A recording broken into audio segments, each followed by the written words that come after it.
বিখ্যাত ইংরেজ কবি পার্সি বিশ শেলি তাঁর স্ত্রী মেরি শেলি 1818 সালে একটা কিংবদন্তি উপন্যাস লেখেন। মনে আছে আপনাদের?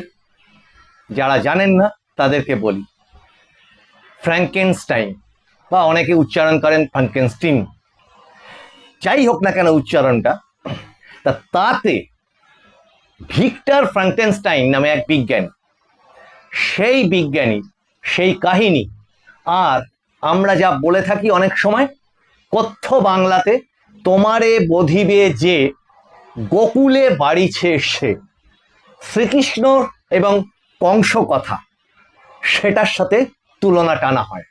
আজকের এপিসোডে আপনাদের বিশেষ কিছু ইনফরমেশন দিতে যাচ্ছি, যার সাথে এই দুটি বড্ড মিল আছে। নমস্কার, মানুষের ভাষায় আপনাদের সকলকে স্বাগত। আমি প্রবীর রায়চৌধুরী আপনাদের সাথে। ফ্র্যাঙ্কেনস্টাইন নিয়ে আমি অতীতে একটা এপিসোড করেছিলাম, আজকে সেটাকে নিয়ে দীর্ঘায়িত বক্তব্য রাখবো না। মূলত ছোট্ট করে গল্পটা যারা জানেন না তাদের জন্য বলি যে ফ্র্যাঙ্কেনস্টাইন, ভিক্টর ফ্র্যাঙ্কেনস্টাইন ছিলেন একজন সুইস বিজ্ঞানী। তিনি নিজেকে মনে করে ফেলেছিলেন বিজ্ঞানের একটা অহংকার বা সৃষ্টির অহংকারে মেতে ভেবেছিলেন যে মৃত মানুষকে, মৃতদেহে তিনি প্রাণ সঞ্চার করবেন, এবং তাতে তিনি সফলও হয়েছিলেন। অহংকার কথাটাকে যদি আমি উইথড্র করে নিই, তার তৃপ্তি তার হয়েছিল কখন?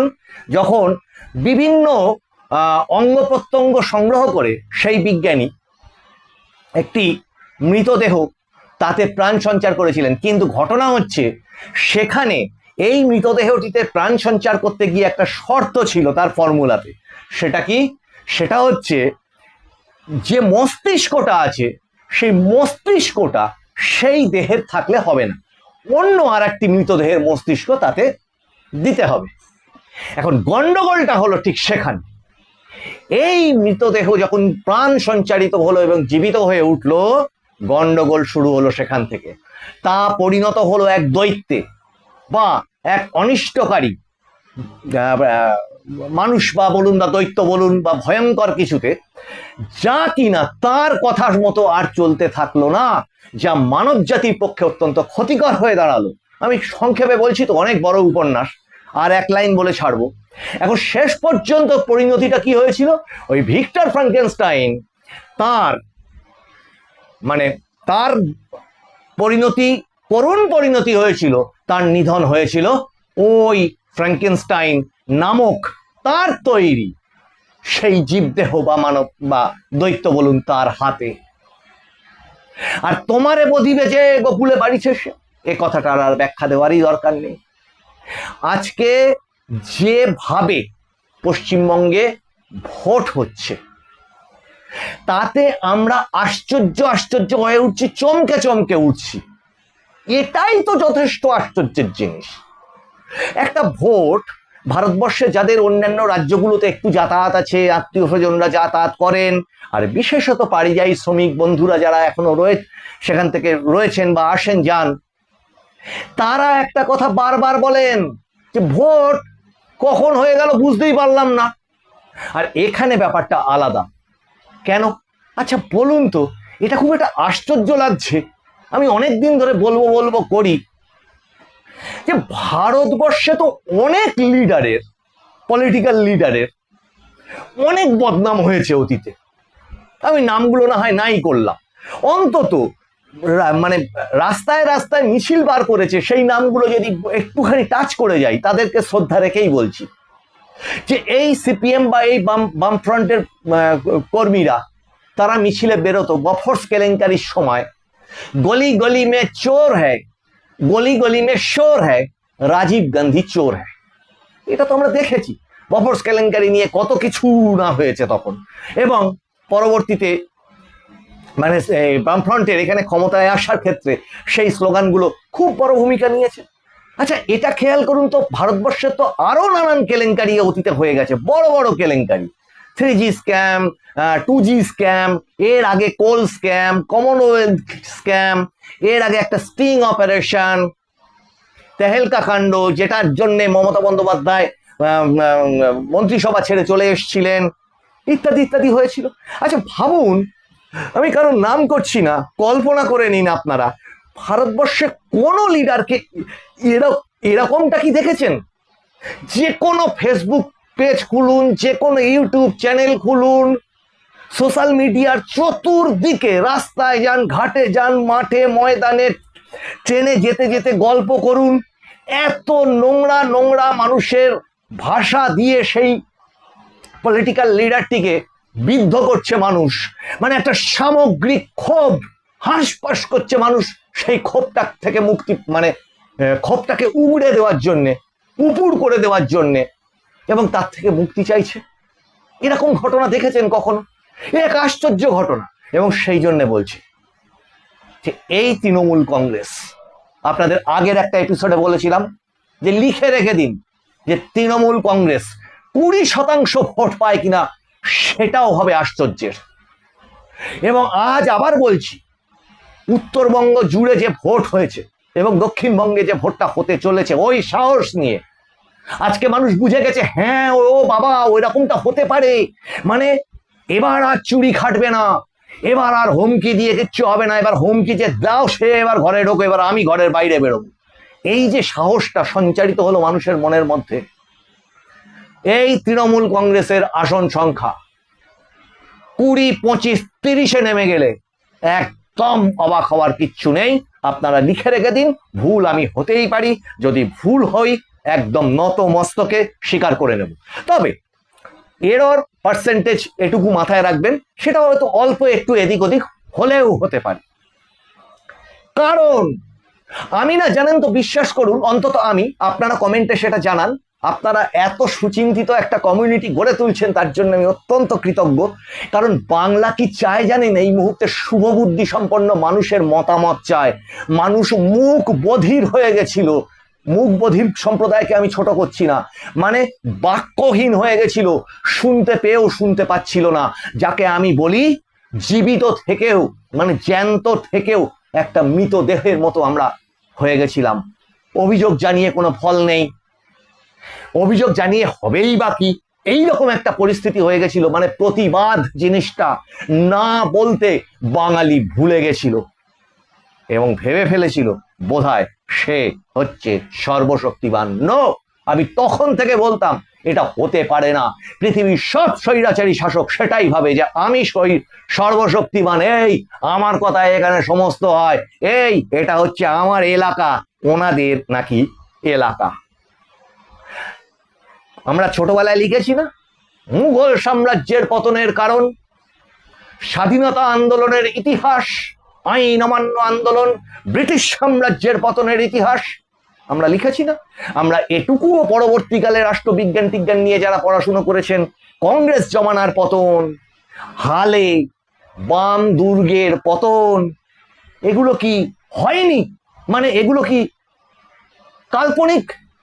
5,000, 6,000, 8,000, 10,000 যুগ আগে ঘটনা ঘটেছে, যেটা নিয়ে এখন বিতর্ক উঠতে পারে, ওটা একটা কাল্পনিক ঘটনা হতেও পারে, নাও হতে পারে, কল্পনায় আছে হয়তো। ব্যাপারটা তা না তো, হাত বাড়ালেই তো ছুঁতে পারেন তাদের।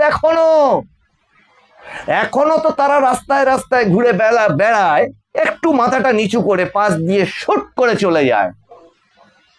ওই সাঁইবাড়ি, ওই আনন্দমার্গী ঘটনা, ওই মরিচঝাপি, এই সমস্ত যারা করেছিল।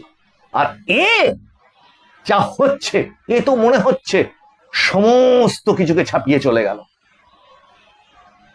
আর এটাই বলতে চাইছি, অ্যান্টি ইনকামবেন্সি বিষয়টাকে ছেড়েই দিন, প্রতিষ্ঠান বিরোধিতা, তার মধ্যে কিছু লজিক থাকে, তার মধ্যে কিছু অভিযোগ থাকে, একদম সরকারের নির্দিষ্ট কাজকর্ম, প্রশাসনিক ক্ষেত্র অনুন্নয়ন, বাজেট ঘাটতি, জিডিপি হ্রাস, ইনফ্লেশনের বৃদ্ধি, মানে জিনিসপত্রের দাম টাম, এই সমস্ত নিয়ে কাটা ছেঁড়া চলে, সূক্ষ্ম আলোচনা চলে।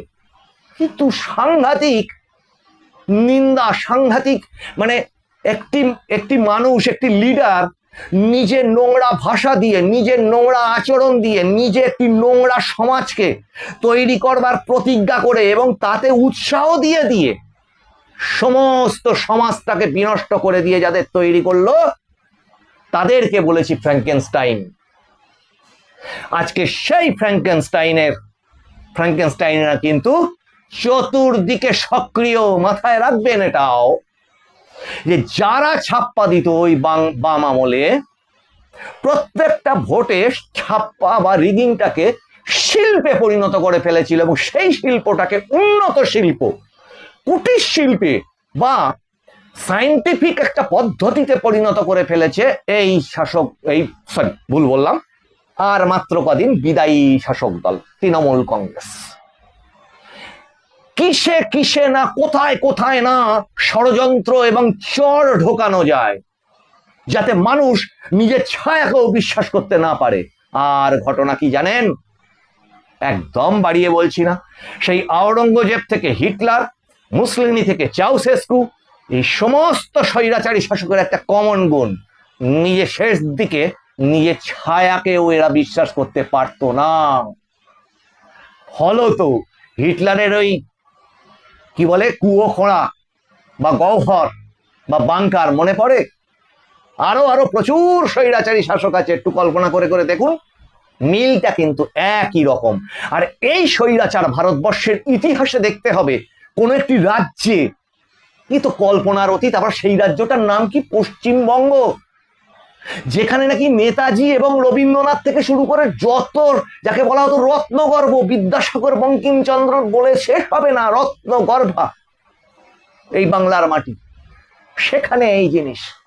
এমন এমন কিছু শব্দ তৈরি হলো, যেমন সততা শব্দটা আগামী দিনে যদি সততা, সৎ মানুষ, সততা বলা হয়, একটা মানুষকে প্রচুর শক্ত কষ্ট করে না খেয়ে উপোস করে নিজের নীতিকে ধরে রাখতে হয়। সে জানে সে কতটা কষ্ট করতে হয়, বহু কিছু ত্যাগ করতে হয়, তবে নিজের নীতিটাকে আঁকড়ে রাখা যায়। অনেক প্রলোভনকে ত্যাগ করে, এক ছিটে প্রলোভনে যদি সে মানে বিচ্যুতি ঘটে, ব্যাস ওই সূত্রপাত ঘটে যায়। আর সেই সততা, আর ওই সততা, এখন সততা শব্দটা যেভাবে ব্যবহার হচ্ছে, মানে সততা মানে একটা গালাগালি। আগামী দিনের শিশুরা শিখবে সৎ মানে হচ্ছে একটা গালাগালি। আর কিছু নাম বোধহয় আগামী দিনের মায়েরা তাদের সন্তান সন্ততিদের জন্য বোধহয় আর রাখবেন না, এতটাই কলঙ্কিত হয়ে গেছে সেই নামগুলো। এই দৃশ্য আমাদের দেখতে হলো। কিন্তু আগামীতে কি ঘটনা ঘটতে চলেছে, আগামীতে এটা ভেবে দেখুন যে গোটা পশ্চিমবঙ্গের ইতিহাসে এরকমটা কখনো হয়েছে কিনা, যে ওই যাদেরকে বলা হয়, যে আমি যদিও বলি না, তাদেরকে অপমান করা হয় রীতিমতো, ভারতীয় নাগরিক এটাই যথেষ্ট। কিন্তু কিছু করার নেই, এখন শুনতে শুনতে অভ্যস্ত যে একটি সংখ্যালঘু সম্প্রদায়, তাদেরকে মুসলিম বলা যাবে না, হিন্দুকে হিন্দু বলা যাবে না, একটি সংখ্যালঘু সম্প্রদায়। তা সেই সম্প্রদায়টাকে যেভাবে অত্যাচার করেছে, বোধহয় পশ্চিমবঙ্গ কেন ভারতের ইতিহাসে বোধহয় এই ধরনের বঞ্চনা, এই ধরনের প্রতারণা কোন রাজনৈতিক দল কখনো কোনোদিন মুসলিম সম্প্রদায়ের সঙ্গে বোধহয় করেনি। ফলত আজকে নওশাদ সিদ্দিকী যে জোয়ার এনেছে, শিক্ষিত পরিমার্জিত একজন রাজনীতিবিদ, এখনো পর্যন্ত সে সভ্যভাবে যে রাজনীতি করা যায় সেটা সে প্রত্যেকটা জায়গাতে তার বাচনভঙ্গি, তার আচরণ, সমস্ত কিছু দিয়ে সে প্রমাণ রাখছে।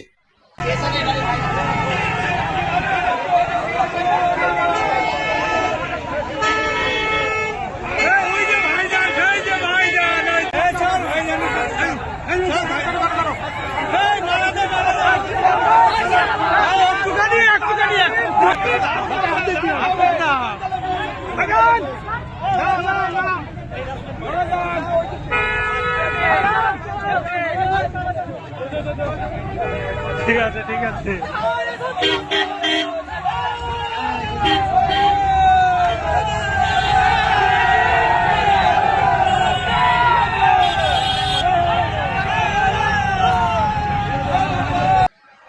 এই যে জনজোয়ার, তার পিছনে একত্রিত হওয়া বঞ্চিত মুসলিম সমাজ তার পিছনে একত্রিত হচ্ছে। ফলত ওই আগেও বলেছিলাম, ওই যে যাদেরকে ইউজ করেছে সংখ্যালঘু ভোট, তারা আর পাশে নেই। আর যে সমস্ত ফ্র্যাঙ্কেনস্টাইন তৈরি করেছে তারা এখন ওই অন্ধকারে দৌড়দৌড়ি শুরু করে দিয়েছে।